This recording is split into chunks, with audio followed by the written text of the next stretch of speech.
This is Mark Thompson with EnviroDek Concrete Resurfacing. Just kind of want to show you one of the problem things that we find a lot around pool decks or driveways or any concrete decking. And that is when these plastic expansion joints are being used, and they're fine to use, but over time they can cause some issues, as you'll see right here. These white plastic joints over time, and it could be for different reasons.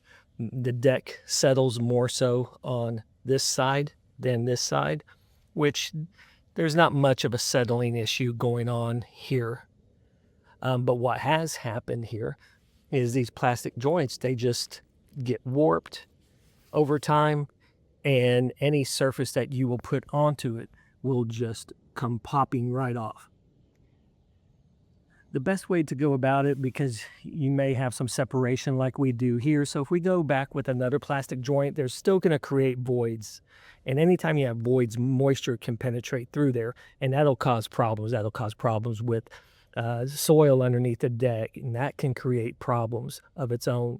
But what we're going to recommend here is just to let us remove this coping, or sorry, not coping, but the plastic expansion joint.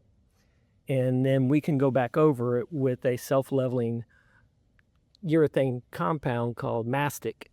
And there's different types of mastic out there, but that's what we use.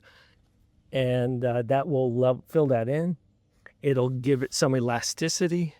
So when the deck expands and contracts, it'll have some flex to go with it.